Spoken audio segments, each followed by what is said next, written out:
Dios y le voy a pedir a nuestro hermano Alonso Wilfredo, que siempre nos ayuda con la lectura de la Biblia. Les ruego a ustedes que ustedes abran su Biblia y vamos a ponernos de pie y así leemos la palabra de Dios juntos. Buenos días, hermanos. Nos encontramos en la segunda parte del tema de la armadura de Dios en Efesios 6, comenzando en el verso 10. Por lo demás, hermanos míos, fortaleceos en el Señor y en el poder de su fuerza. Vestíos de toda la armadura de Dios, para que podáis estar firmes contra las acechanzas del diablo.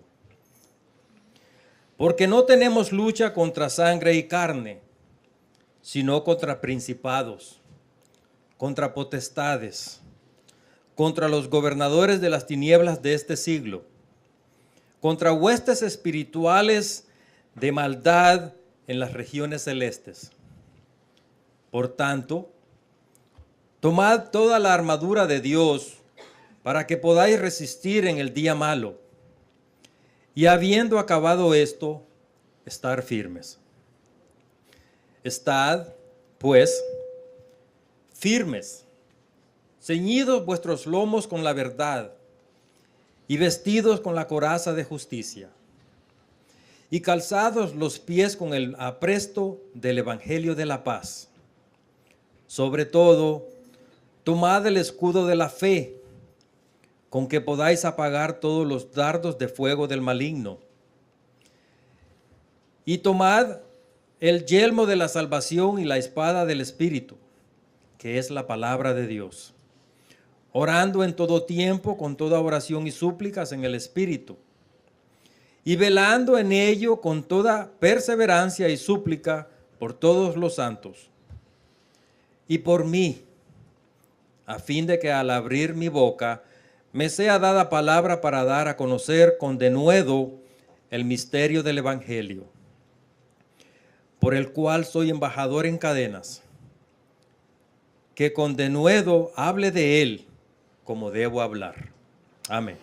Amén. Gracias, hermano Alonso. Oremos, hermanos, una vez más. Padre, gracias te damos por la alegría que sentimos, el gozo que tú has puesto en nuestro corazón y en nuestra vida. Y te damos gracias por todas tus bendiciones. Te doy gracias, oh Dios, por nuestro nieto Máximo. Y te doy gracias que la madre está bien, el niño está bien y toda la familia de ambos lados. Estamos muy felices con esta bendición que tú nos has dado. Padre, oramos por nuestra hermana Yeti y toda su familia que sufre la pérdida de ese joven. Señor, un ser muy querido. Te pedimos que tú consueles sus corazones. Igualmente por Marlene, la pérdida de su cuñado. Te pedimos, oh Dios, que tú la acompañes a ellas y a toda su familia allá en Honduras y que ellos puedan encontrar en ti el consuelo que solamente tú les puedes dar. Y Padre, ahora te pedimos que hables a nuestros corazones a través de este pasaje y te daremos a ti la honra y la gloria por todo lo que tú logras hacer en nosotros por medio de tu palabra. Te lo pedimos en el nombre de Cristo Jesús. Amén. Amén. Tomen asiento, amados hermanos. Bueno, hoy es el último día que vamos a estar estudiando la epístola de Pablo a los Efesios. Ya se nos acabó, ya hoy se acaba la última parte. Y si usted quiere anotarlo, estuvimos 36 semanas estudiando la epístola de Pablo a los Efesios, pero yo me alegro que lo tomamos paso a paso. Comenzamos el estudio el 1 de julio, una fecha muy significativa para este servidor, porque fuimos salvos el 1 de julio de 1976. Y bueno, hoy concluimos con el favor de Dios 36 semanas del estudio de Efesios. Y como les he dicho en otras ocasiones, siempre sentimos un poquito de tristeza al saber que ya se nos acabó la epístola. Pero bueno, después cuando comenzamos a pensar que el próximo domingo, más adelante, tendremos la oportunidad de de comenzar otro nuevo estudio. Y vamos a estar estudiando, con el favor de Dios, la epístola de Pablo a los Filipenses. ¿Por qué no? Es otra carta de prisión que el apóstol Pablo escribió y queremos detenernos allí la siguiente semana. Muy bien, amados hermanos, siempre que tenemos que cortar un mensaje como tuvimos que hacer la semana pasada en 2 partes para que no fuera muy largo, nos es necesario por lo menos engancharnos con un breve resumen de lo que ya vimos la semana pasada.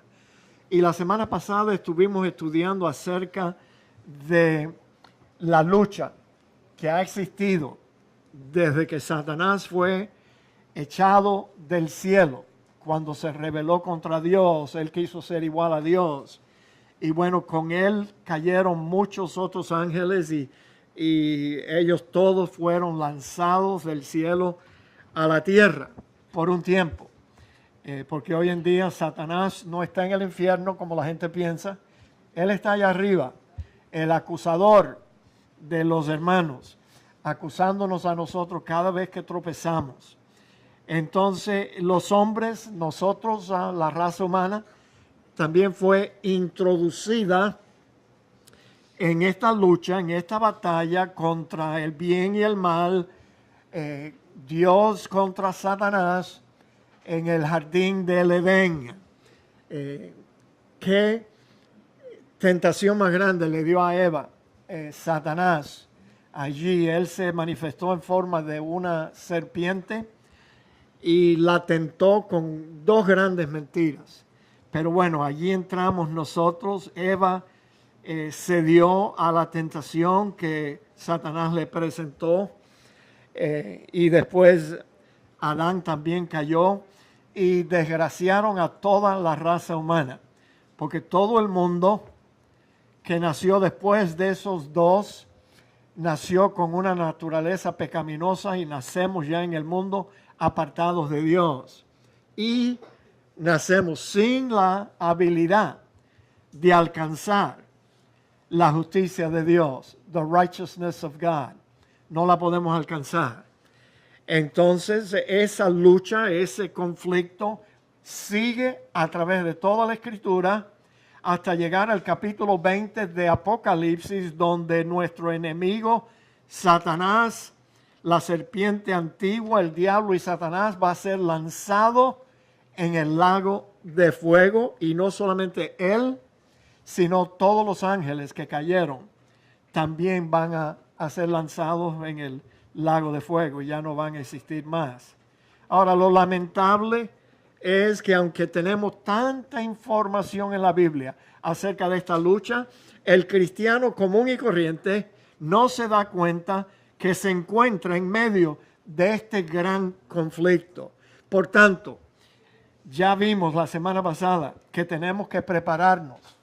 Y la única forma de prepararnos es fortaleciéndonos en el Señor, en el Señor y en el poder de su fuerza. Vimos el domingo pasado que Pablo aquí enfatiza esta necesidad de prepararnos para la batalla, diciendo: por lo demás, por encima de todo lo que Pablo escribió en esta epístola, nos manda fortalecernos en el Señor y depender de la fortaleza que Él nos da. Si no dependemos de esta fortaleza del Señor, el diablo va a limpiar el piso con usted y conmigo también. Así que no vaya a pensar que con un enemigo tan poderoso como Él es, que nosotros vamos a poder luchar con Él en nuestra fuerza. Noten también que fortaleceos es un verbo que está en modo imperativo. O sea, esto es algo que nos toca a nosotros hacer, nadie lo puede hacer por nosotros. Cada uno tiene que fortalecerse en el Señor. Y desde luego vimos la semana pasada que la fortaleza del Señor no se obtiene solo dedicando 2 horas el domingo en la mañana. No, si haces eso, y bueno, hay varios miembros en nuestra iglesia que ni siquiera le dedican 2 horas. Solo vienen a la iglesia cuando no tienen otra cosa mejor que ellos quieren hacer. Así que imagínate lo que Satanás está haciendo con ellos. Pero bueno, 2 horas no va a ser suficiente. Debemos buscar con más denuedo esta fortaleza, porque si no, nuestra debilidad nos hace presa fácil para el león rugiente que anda en derredor buscando a quien devorar. Entonces, la provisión de Dios es una armadura que Dios nos ha dado. Y bueno, de nuevo aquí vemos que cuando nos manda vestirnos de esta armadura, el verbo vestirse está en un modo imperativo, algo que nosotros tenemos que hacer. Y también ese verbo tiene una connotación de permanencia. Ahora, yo nunca estuve en el ejército y yo me alegro de eso porque cuando yo pude haber entrado en el ejército durante la guerra de Vietnam, yo era una persona muy indisciplinada. Imagínate, yo no hubiera hecho un buen soldado. Pero a mí me contaron mis amigos que cuando le entregaban una escopeta al soldado, él tenía que dormir con ella. Esta es ahora tu novia, le dijo el sargento a mi amigo. Y tienes que tenerla contigo todo el tiempo. No puedes estar sin tu escopeta, porque tu escopeta es lo que te va a salvar la vida algún día. ¿Fue así o no así? El hermano sí estuvo allá en Fort Polk, Louisiana. Ya, una vez que te entregan tu arma, this is your escopeta. Tú tienes que aprender cómo funciona. Límpiala bien, tenla funcionando correctamente, porque you're going to need it. Y entonces, así debe ser nuestra permanencia en esta vestidura de la armadura de Dios. No podemos dejar nuestra escopeta por ahí y cuando la necesitamos. Estoy hablando de un arma que no es carnal, sino espiritual. Entonces, vamos a darle un aplauso a mi hijo que...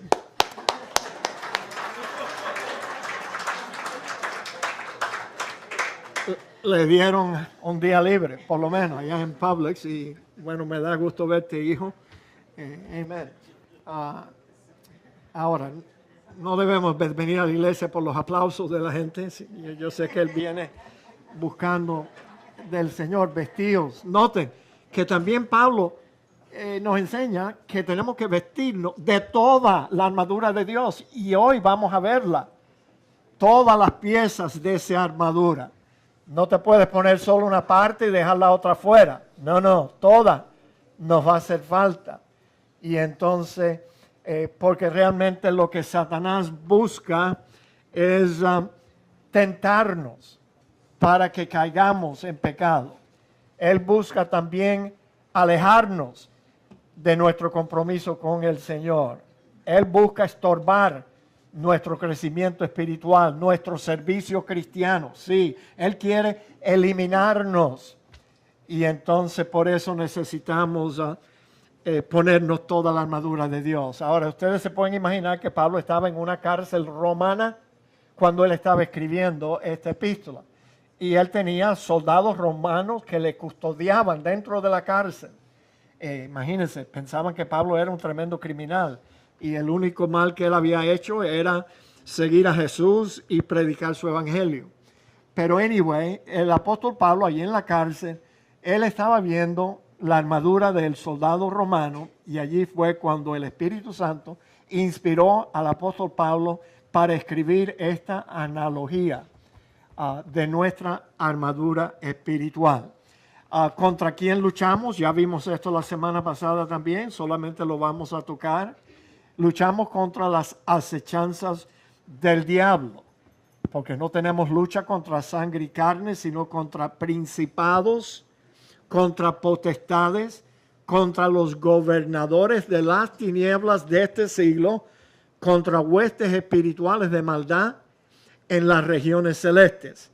O sea, nuestro enemigo es un enemigo invisible, amados hermanos, un espíritu. Y entonces, pero bueno, ellos son los que gobiernan el reino de las tinieblas.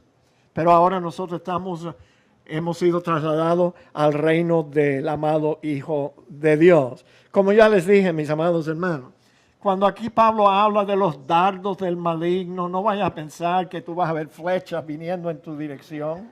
No. Hay personas que piensan que cada vez que se enferman el diablo tuvo algo que ver con el asunto.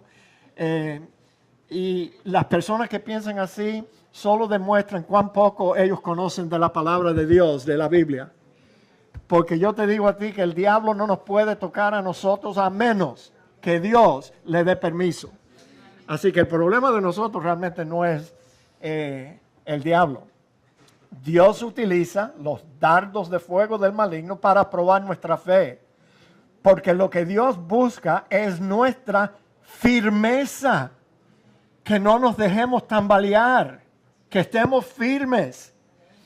Y entonces, mis amados hermanos, desde luego el diablo nos tienta. Él le gusta cuando nosotros cedemos a la tentación y pecamos contra nuestro Dios sobre cosas que nosotros ya sabemos que son malas y que no agradan al Señor.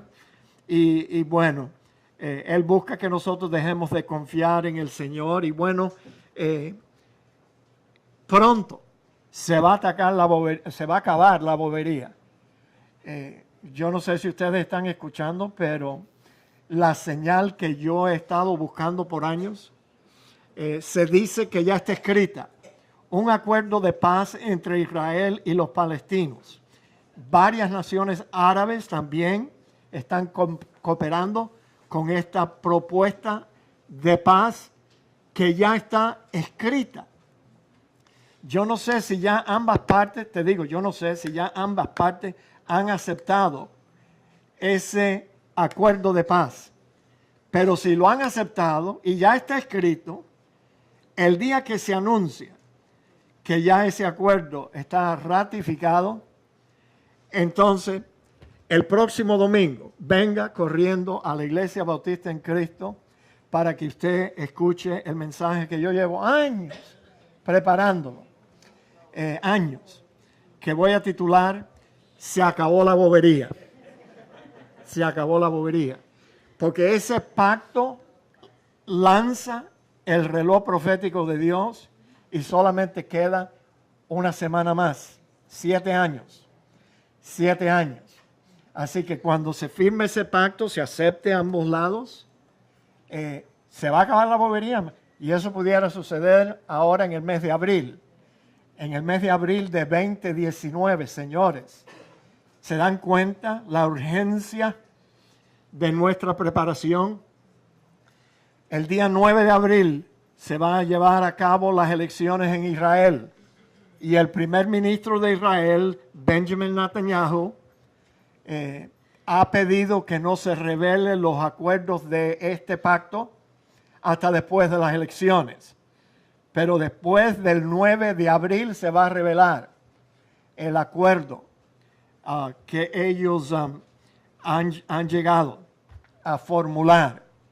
Detrás de todo esto no está Jared Kushner, el cuñado de Donald Trump. Detrás de esto no está Donald Trump, aunque ellos estuvieron tratando de lograr ese pacto, como también muchos presidentes anterior a Donald Trump han tratado de forjar un pacto de paz, un acuerdo para que haya paz en el Medio Oriente y nunca lo han logrado. El que está detrás de este pacto es Dios mismo. Dios mismo. Y Él fue el que movió las fichas, porque después de todo, Dios es un Dios soberano. Nosotros no controlamos a Dios. Dios es el que nos controla a nosotros. Dios es el que está controlando a Donald Trump. Dios es el que está controlando a su cuñado. Yerno, Jared Kushner, un judío. Y entonces puede ser que Dios quiera que ahora se llegue a ese acuerdo de paz. Yo quiero que ustedes sepan lo que va a pasar. Y esto no lo vimos la semana pasada, esto es de esta semana. Lo que va a pasar cuando se acabe la bobería. Fíjese lo que va a pasar. Se encuentra en el capítulo 12 del libro de Apocalipsis. Después hubo una gran batalla en el cielo. Todo esto está todavía en el futuro. Esto no ha sucedido nunca antes. Miguel y sus ángeles luchaban contra el dragón. Y luchaban el dragón y sus ángeles, pero no prevalecieron. Ni se halló ya lugar para ellos en el cielo. ¿No te dije que Satanás en esta misma mañana está delante del trono de Dios? Y fue lanzado fuera el gran dragón, la serpiente antigua, que se llama Diablo y Satanás, el cual engaña al mundo entero. Fue arrojado a la tierra y sus ángeles fueron arrojados con él. O sea, va a llegar el momento, después que se firme ese pacto, que va a haber esta gran lucha, la última que va a haber en el cielo, y el diablo, Satanás, van a ser expulsados junto con todos los demonios y van a ser expulsados del cielo y lanzados a la tierra, fíjate. Entonces una gran voz en el cielo que decía, ahora ha venido la salvación, el poder y el reino de nuestro Dios y la autoridad de su Cristo, porque ha sido lanzado fuera el acusador de nuestros hermanos, el que nos acusaba delante de nuestro Dios día y noche. Y ellos le han vencido por medio de la sangre del Cordero y de la palabra del testimonio de ellos, y menospreciaron sus vidas hasta la muerte. Seguimos leyendo. Por lo cual, tú sabes, cuando Satanás es lanzado del cielo, pues hay un grito de alegría. Alegraos cielos y los que moráis en ellos. ¡Ay de los moradores de la tierra! Esos somos nosotros. Sí, y del mar, porque el diablo ha descendido a vosotros con gran ira, sabiendo que tiene poco tiempo. Amados, la batalla va a ser más recia. La actividad demoníaca va a ser más como nunca ha existido. Y cuando vio el dragón que había sido arrojado a la tierra, lo primero que él hace, persiguió a la mujer. Esa mujer no es la Virgen María, esa mujer no es la iglesia, esa mujer representa a la nación de Israel, un remanente de ella. La mujer que había dado a luz el hijo varón, Cristo. Y se le dieron a la mujer las dos alas de la gran águila para que volase de delante de la serpiente al desierto. Have you ever heard of an airlift en avión? Sí. Algunos israelitas van a salir huyendo porque no van a aceptar el anticristo como su Mesías. Y van a ser llevados a su lugar donde es sustentada por 3 años y medio. Por tiempo, noten, singular, tiempo, noten, tiempos. Plural y mitad de tiempo, usted lo suma y son 3 años y medio.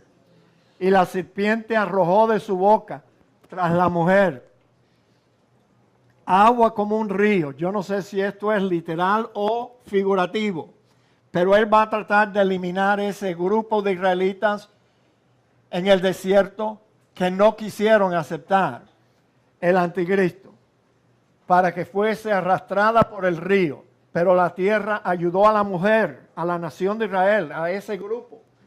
Pues la tierra abrió su boca y tragó el río que el dragón había echado de su boca.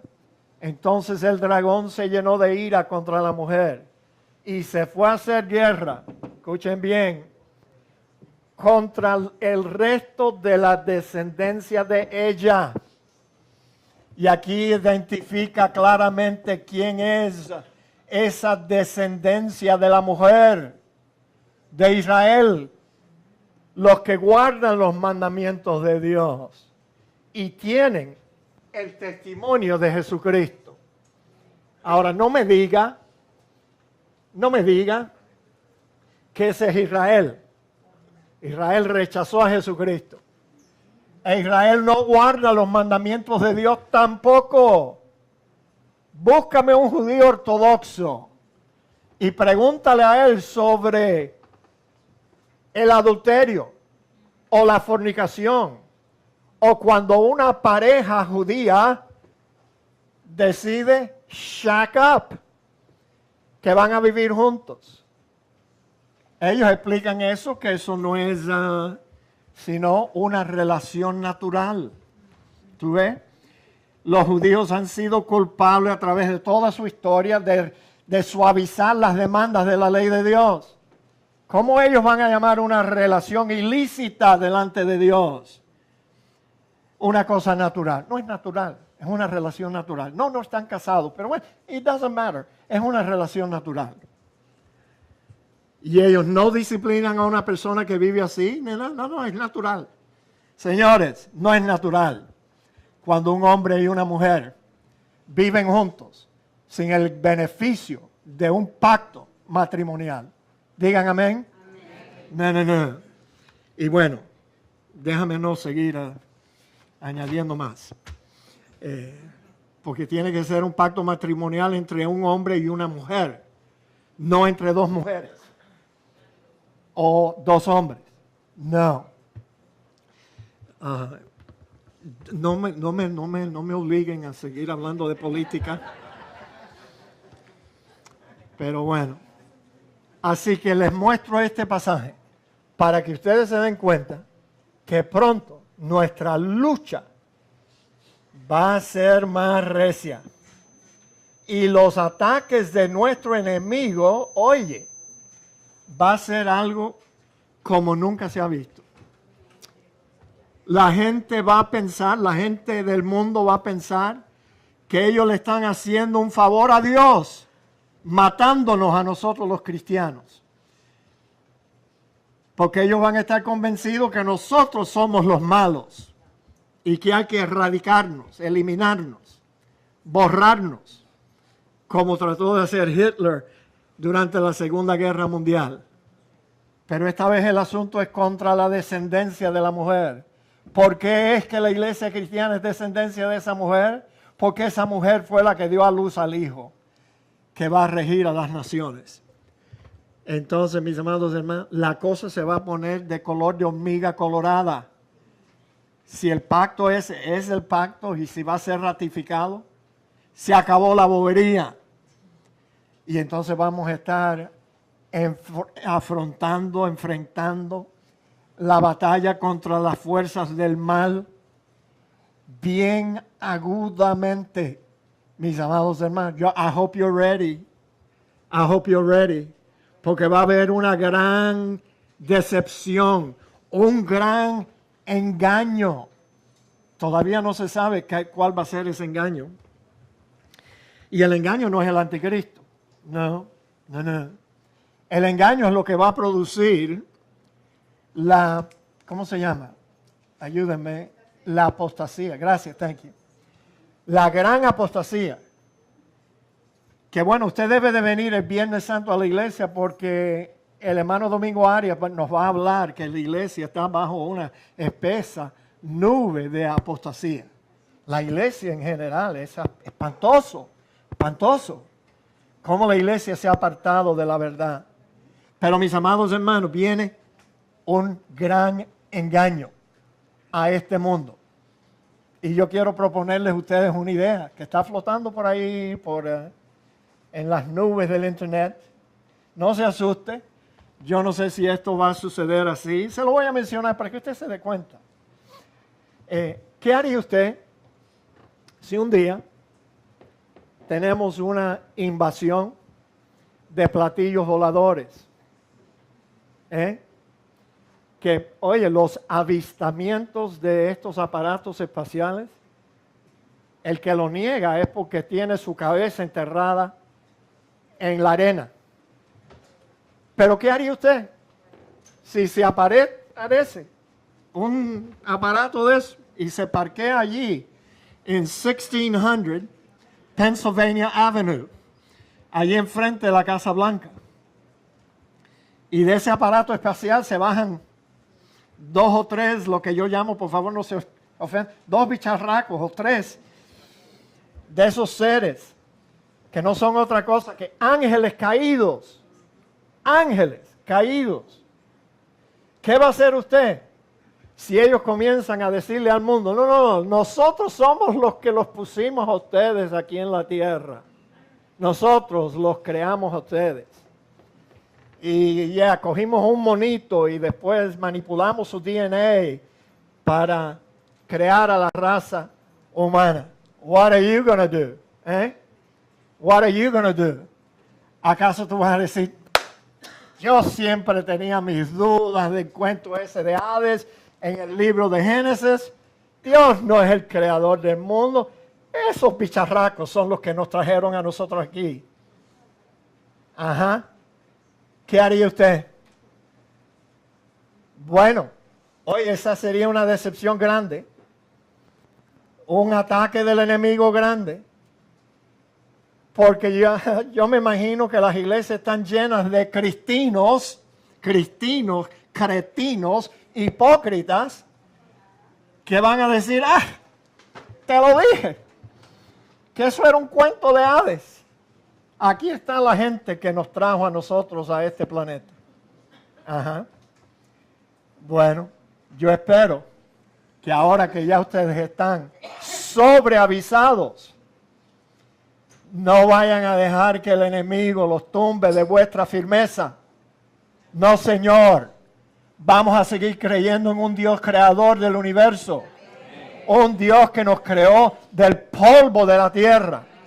No de esa gente que no son otra cosa que ángeles caídos. ¿Ya les asusté? ¿Van a tener sueños malos esta noche?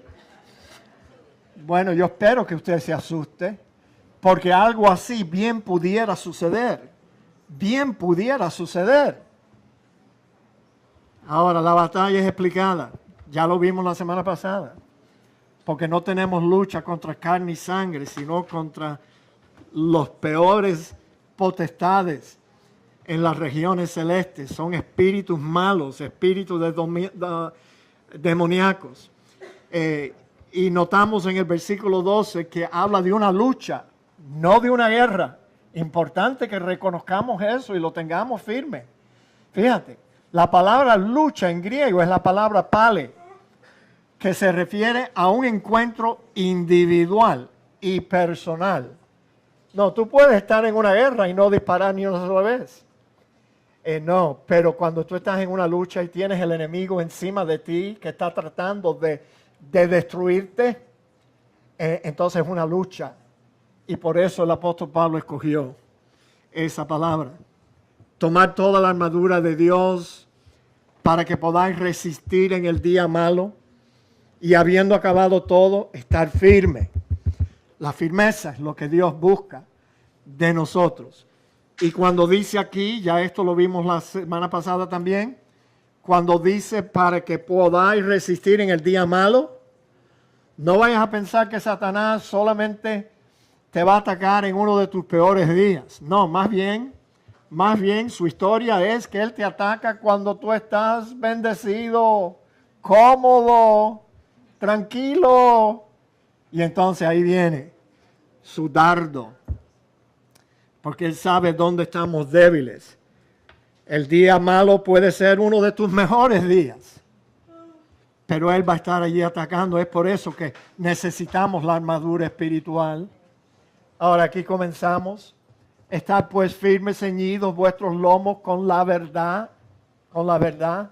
El cinto, ceñido vuestros lomos. El cinto que rodeaba los lomos del soldado era la parte de la armadura donde el soldado llevaba la vaina de la espada. Muy importante estar ceñido todo el tiempo, como ya les dije. El soldado no puede estar sin su arma cerca. Entonces debemos ceñir nuestros lomos con la verdad. Ahora, interesante que el texto griego, en el texto griego no existe el artículo la, sino que fue añadido por los traductores como intento de aclarar el texto. Pero cada vez que los traductores tratan de aclarar el texto, añadiendo un artículo o una palabrita que no se encontraba. En vez de aclarar, lo que ellos hacen es cambiar lo que el Espíritu Santo quiso que Pablo escribiera. La palabra verdad aquí no significa la palabra de Dios, pues ella es mencionada como un arma ofensiva más adelante en el versículo 17. Verdad, ceñir los lomos de verdad, aquí significa una sincera disposición hacia las cosas de Dios. O sea, que no haya nada de fingimiento, nada de falsedad hacia las cosas espirituales. En palabras más simples, no te conviertas en un fariseo, en una persona que tiene una lechada de espiritualidad, pero por dentro está lleno de huesos secos. Mis amados, tenemos que estar ceñidos con verdad, sin fingimiento, sinceros en nuestra búsqueda de Dios. Si no, vamos a ser presa fácil para el acusador de nuestras almas. La armadura espiritual, fíjense, el texto original se lee de esta forma. Estad pues firmes, ceñidos vuestros lomos con verdad. No es con la verdad, sino con verdad. Sinceramente, sin fingimiento. Mis amados, debemos ante todo añadir o ceñir nuestros lomos con verdad, con un honesto y sincero deseo de ser agradable a Dios. Integridad es la primera arma espiritual, integridad. Segundo, vestidos con la coraza de justicia. Justicia es righteousness. Y la versión Dios habla hoy traduce este texto diciendo, así que manténganse firmes, revestidos de la verdad y protegidos por la rectitud. Eso es lo que justicia significa. Rectitud, mis amados. La coraza es lo que cubría el pecho, o sea, los órganos vitales del soldado, los más sensitivos. Un ejército moderno, ustedes han visto que ellos llevan un vest, bulletproof vest, para proteger los órganos vitales, adelante y atrás. También los policías, también, que trabajan en ese trabajo tan arriesgoso, tan peligroso. They wear vest para proteger los órganos vitales de su cuerpo. Justicia significa aquí rectitud de vida y de conducta. Rectitud. Procurar siempre lo que es correcto delante de Dios. Aunque no sea lo que la mayoría hace, aunque no sea lo popular o lo que está de moda, aunque haciendo lo recto nos busque más problemas, debemos estar entregados a ser de acuerdo a la justicia de Dios, la rectitud. El calzado, o mejor dicho, la protección del pecho de un soldado debe ser la justicia, la rectitud. Como el Señor dijo en Mateo 6:33, mas buscar primeramente el reino de Dios y su justicia, su rectitud, his righteousness, y todas las demás cosas os serán añadidas. El calzado de los pies del soldado, con el apresto del evangelio de la paz, y calzado los pies con el apresto, o sea, la preparación del evangelio de la paz. O sea, la versión Dios habla hoy traduce el mismo versículo diciendo, prepárense para predicar el mensaje de la paz, como el soldado se prepara al ponerse el calzado. Todos nosotros, mis amados, debemos de estar preparados, listos. Eso es lo que la palabra apresto significa. Listos siempre para dar defensa de lo que nosotros hemos creído, en el Cristo que nosotros hemos creído. Y entonces el mensaje hay que compartirlo con otros. Amados, acuérdense que Dios ha decidido que a través de la locura de la predicación del Evangelio es que otros seres humanos van a conocer la paz de Dios y la paz con Dios. Ahora, ¿puede usted presentar el mensaje del Evangelio? Si no puede, entonces usted está en una batalla descalzo. No. Tienes que ponerte toda la armadura de Dios y cada cristiano debe saber y debe preparar una presentación del mensaje del Evangelio que tú lo puedes decir hasta en un elevador mientras que sube de un piso a otro. Porque a veces nada más que tenemos un momento. Desde luego debemos de tener primero una presentación completa del Evangelio, donde podemos sentarnos con una persona hambrienta y comunicarle el mensaje del Evangelio. Y luego está el escudo de la fe. Sobre todo, lo más esencial de nuestra armadura es el escudo de la fe con que podéis apagar todos los dardos de fuego del maligno.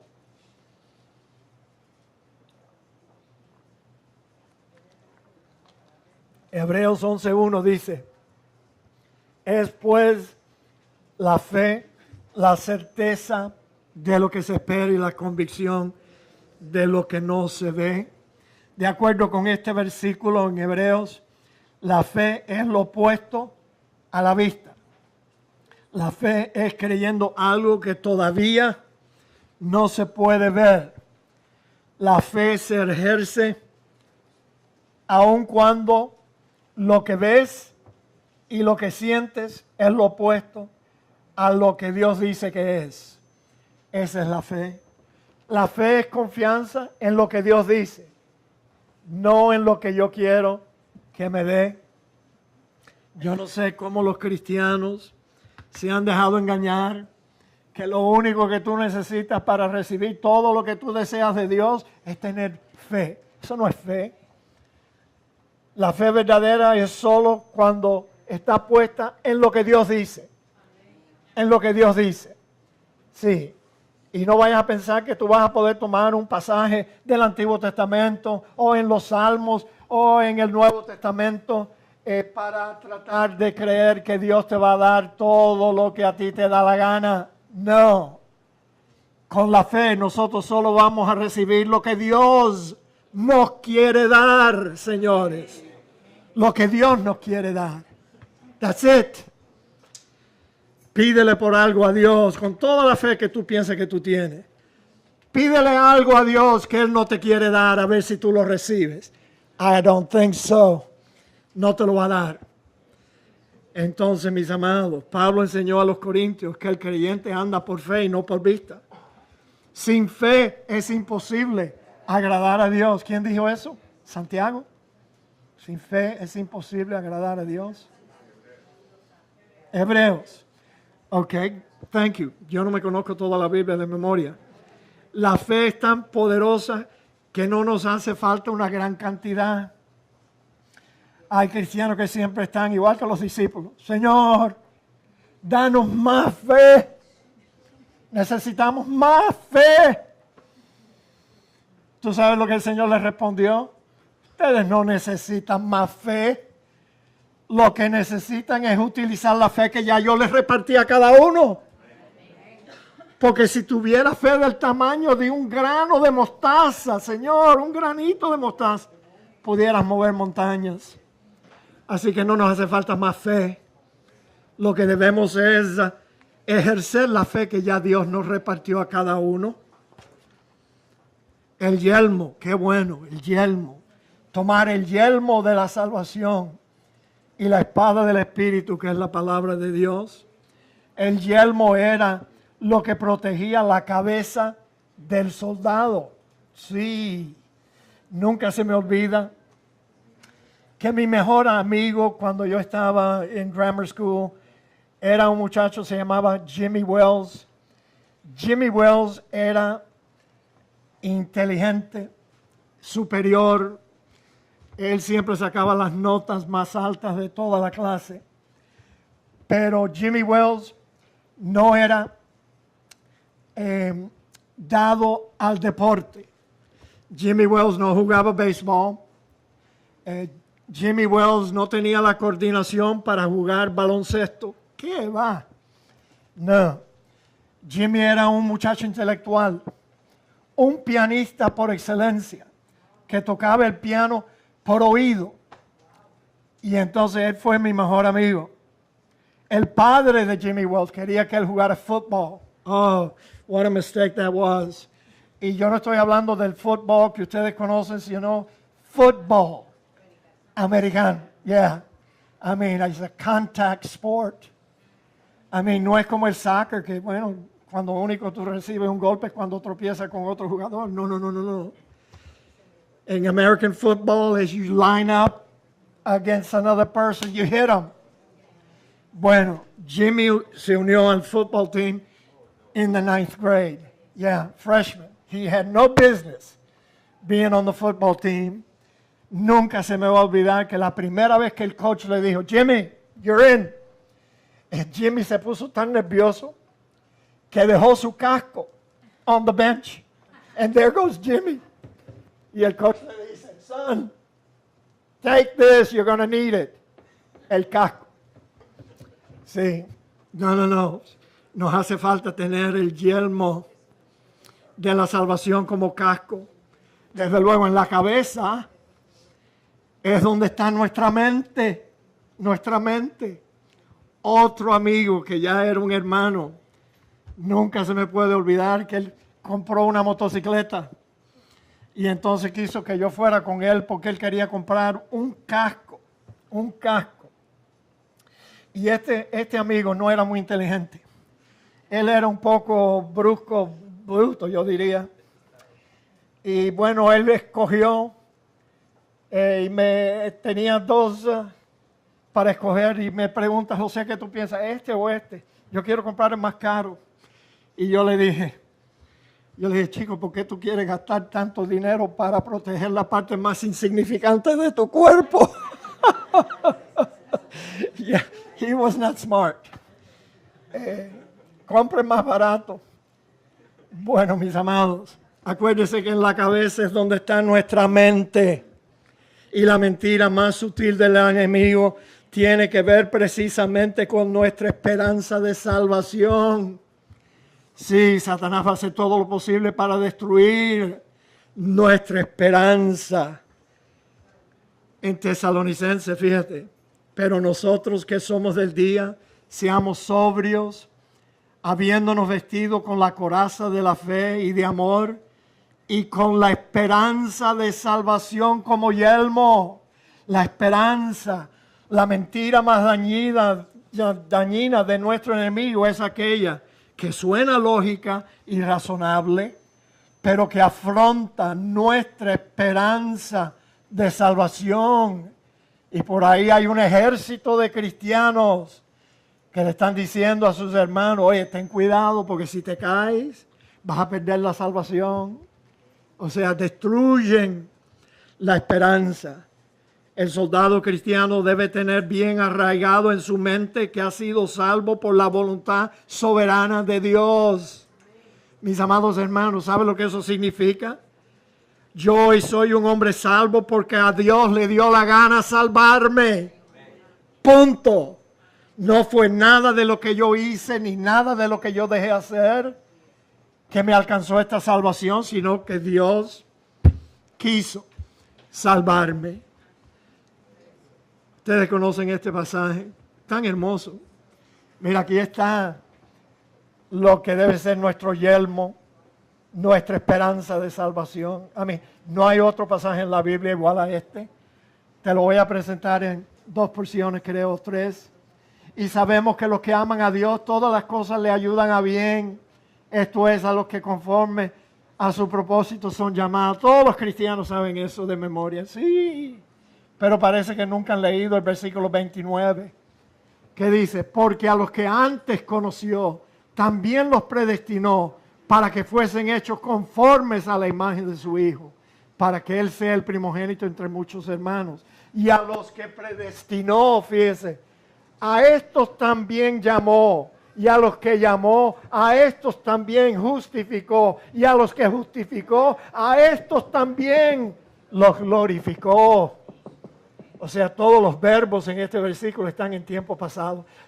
Dame un pastor bautista cualquiera, dámelo. Y yo te garantizo que yo le doy 3 vueltas y lo hago pensar que él puede perder su salvación. Entrégame uno, cualquiera, que no crea en esta verdad. O sea, me refiero a un pastor bautista arminiano y yo le doy 3 vueltas y le hago pensar que, ten cuidado porque si la pierdes y si caes, te revientas, vas a caer de la gracia y te revientas, pierdes la salvación, mis amados. Los bautistas del sur tienen la esperanza de salvación colgada con un alfiler en una nube. Porque esto es lo único que nos da sustancia a nuestra esperanza. Sabiendo que Dios nos conoció antes de la fundación del mundo. Y nos predestinó para que fuéramos hechos conforme a la imagen de su Hijo. Y a los que predestinó, a estos también llamó, a los que llamó, a estos también los justificó. Y a los que justificó, o sea, I don't know what you think, pero ya yo sé que Dios me tiene en el cielo ya glorificado. La glorificación nuestra ya está garantizada. Y es por eso que Pablo continúa diciendo, ¿qué pues diremos a esto? A elección y predestinación. ¿Qué pues diremos a esto? Bueno, si Dios es por nosotros, ¿quién contra nosotros? ¿Quién nos va a quitar nuestra esperanza? El que no escatimó a su propio Hijo, sino que lo entregó por todos nosotros, ¿cómo no nos dará también con Él todas las cosas? Si nos dio su Hijo, ¿tú no crees que nos va a dar todo lo demás que nos hacía falta para llegar a entrar por las puertas del reino celestial? Claro que sí. Ahora, fíjense, nuestra Biblia, Reina Valera en 1960, la traducción es un negocio bien difícil. Pero aquí los traductores de la Reina Valera cometieron un error garrafal. Porque en este pasaje, el apóstol Pablo hace una pregunta y él la contesta con una pregunta. Es así todo el pasaje. Entonces, permítanme leerles el pasaje como está en todas las Biblias, en inglés. Tú sabes, el defecto es de la Biblia en español. Fíjense, ¿quién acusará a los escogidos de Dios? ¿Quién? Entonces él contesta esa pregunta con una pregunta. O sea, aquí debe haber un signo de interrogación aquí. ¿Quién acusará a los escogidos de Dios? ¿Dios, el que justifica? No seas necio. Si Dios fue el que nos justificó, ¿cómo Dios nos va a acusar? ¿Quién es el que condenará? De nuevo, un signo de interrogación. ¿Cristo, el que murió, más aún el que también resucitó, el que además está a la diestra de Dios, el que también intercede por nosotros? Signos de interrogación. ¿Ve? Hace una pregunta y la contesta con otra pregunta. ¿Quién nos separará del amor de Cristo? Fíjense que aquí ellos sí entendieron el contexto. ¿Quién nos separará del amor de Cristo? Tribulación, angustia, persecución, hambre, desnudez, peligro, espada, como está escrito, por causa de ti somos muertos todo el tiempo. Somos contados como ovejas de matadero. Antes en todas estas cosas somos más que vencedores por aquel que nos amó. Por lo cual, dice Pablo, estoy seguro, ojalá todos nosotros estemos seguros, de que ni la muerte, ni la vida, ni ángeles, ni principados, ni potestades, ni nuestros enemigos, ni lo presente, ni lo porvenir, ni lo alto, ni lo profundo, ni ninguna otra cosa creada Eso nos incluye también a nosotros. Nos podrá separar del amor de Dios que es en Cristo Jesús, Señor nuestro. ¿Te sientes seguro ahora? ¿Te sientes seguro? Pero todo eso es posible, esa seguridad, esa firmeza, solamente es posible si abrazamos la doctrina de elección y predestinación soberana de Dios. Si no, vas a tener tu esperanza colgada en una nube con un alfiler. Mis amados, ¿qué más? Ya casi el tiempo se me agotó hace media hora. Debemos dejar que nuestra esperanza de salvación proteja nuestros pensamientos. O sea, debemos andar pensando, bueno, Dios me salvó a mí con este propósito. Yo soy un hombre salvado, ya no soy igual que antes. Entonces yo voy a vivir el resto de mi vida agradecido por esta salvación y voy a amar y voy a servir a ese Dios porque Él me salvó. Yo tengo una esperanza firme, una esperanza viva que nadie me puede quitar. Mis amados, entonces, lastimosamente los cristianos piensan que, ¿tú sabes qué esperanza tienen los cristianos? Porque han torcido las escrituras, las han interpretado mal, han sido enseñados mal. La esperanza de los cristianos hoy en día es que ellos tienen la esperanza de que Dios les va a dar riqueza y prosperidad aquí en este mundo. Olvídate de lo que Cristo dijo, de no hacernos tesoros aquí en la tierra donde el orín y el ladrones minan y hurtan. No. El Señor dijo, haceos de tesoros en el cielo, no, y por ahí tú vas a encontrar muchos predicadores hoy mismo que están predicando, no, Dios no quiere que tú seas pobre, no, Él quiere que tú tengas riqueza y prosperidad. Y hay cristianos que han puesto su esperanza en esa mentira. Los cristianos también tienen la esperanza que cada vez que ellos cogen una enfermedad, que Dios los va a sanar. Sí, porque ellos citan a Isaías, no, por su llaga fuimos todos sanados. Sí, pero no ahora. No ahora, te digo. Nuestra sanidad completa va a venir el día que suene esa trompeta. Mientras tanto, el gran apóstol Pablo dijo que este cuerpo exterior se va a ir desgastando y no hay forma de reversar el reloj. Así que mujeres, ustedes van a tener que seguir pintándose el pelo. Ya yo no, ya yo dejé esa idea. No, ya está bueno ya. Y las arrugas van a venir, hermana Marlene. Y la ley de la gravedad va a tomar control de tu cuerpo y todo se va a caer al piso. Sí. Eso es lo que va a pasar. Porque aún los cristianos también mueren.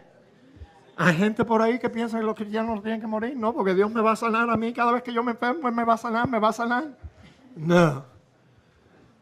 Déjame decirte cuándo Él te va a sanar físicamente. ¿Tú sabes cuándo Él te va a sanar?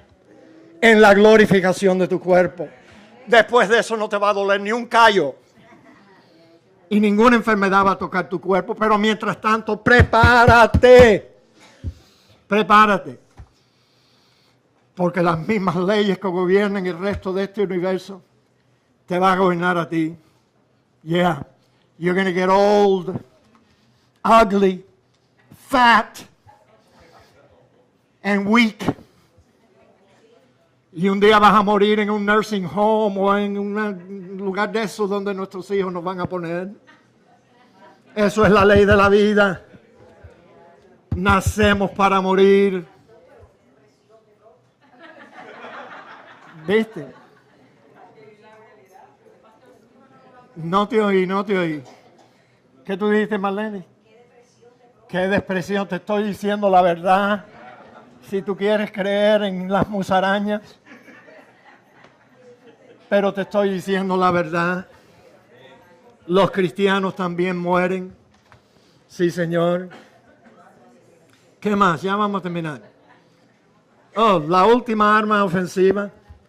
Orando en todo tiempo, con toda oración y súplica en el Espíritu. y velando en ello con toda perseverancia y súplica por todos los santos. O sea, fíjate, un ejército marcha de pie, los cristianos avanzan de rodillas. Alguien dijo eso, no yo. Y entonces debemos de velar y orar para que no caigan en tentación, como enseñó el Señor. Pero no solo debemos de orar por nosotros, sino por todos nuestros hermanos. Y entonces fíjate que Pablo pide oración por sí mismo, cosa que él no hacía muy a menudo. Pero no pide por riqueza, no pide por prosperidad, no pide por sanidad física, no pide por una petición egoísta, sino que fíjense por lo que Pablo pedía oración. Y por mí, dice Pablo, a fin de que al abrir mi boca me sea dada palabra para dar a conocer con denuedo el misterio del Evangelio, por el cual soy embajador en cadena, que con denuedo hable de él como debo hablar. Yo nunca he oído un cristiano en la radio pidiendo por esto, sino que siempre es por tontería, bobería, cosas de este mundo. Sí, me duele aquí y la próxima semana me duele por acá. Como una señora que llama a un pastor ahí que lleva 50 años engañando al pueblo de Miami, 52 to be exact. La llama la viejita, tú sabes, siempre son las mismas viejitas. Oye, si eres un sanador de fe, ¿por qué rayo no se sana la gente allí? A cada rato anuncia, hoy, ayer tuvimos que enterrar a fulano de tal y se te murió otro. Wow. Y tú eres un sanador de fe. ¿Qué pasó? ¿Fallaste tú o falló la fe de ellos? Ah, no, yo sé que me vas a decir, no, es que no tuvieron fe para ser sanados. Dime eso a mí, yo te voy a agarrar por el cuello y te voy a dar un garnatón. Ajá. Así que le vas a echar la culpa por tu errada forma de interpretar la Escritura a la gente que estaba confiando que tú los ibas a sanar. ¿Qué más yo iba a decir? Ya se me olvidó. Sí. Ah, las señoras que llaman. Una vez yo estaba escuchando, ay pastor, ore por mí porque me está doliendo mi rodilla. Y él le dice, pero oye fulana, yo pensé que ya Dios te había sanado esa rodilla. Ella le dijo, no pastor, ahora es la otra rodilla que me duele. 52 años en el mismo cuento, invento, engaño, el embullo, el error. Y ahí va a morir con ese mismo engaño. Yo espero que usted no se muera así. Porque entonces usted también, cuando usted está en el lecho de su muerte, usted va a estar pensando que el Señor me falló. Aquí estoy muriéndome. Oremos, hermano. Padre, gracias te damos por la bendición de ser un hijo tuyo. Te damos gracias porque reconocemos que hoy somos salvos porque tú lo quisiste. Y te damos gracias por nuestra elección, la predestinación, tu justicia, el llamado eficaz que pusiste en nuestra vida. Y Señor, esperamos que la glorificación nuestra, la que tú ya mencionas en tu Escritura, que ya tú hiciste, también sea una realidad en todas nuestras vidas. Padre, si hoy está entre nosotros una persona que todavía no ha confiado en Cristo, su eternidad, su alma, que hoy sea el día que tú toques ese corazón y que esa persona te diga, Padre, sálvame a mí, yo soy un pecador, yo necesito que Cristo me salve a mí. Y esperamos que así sea, Señor. Te lo pedimos en el nombre de Cristo Jesús. Amén.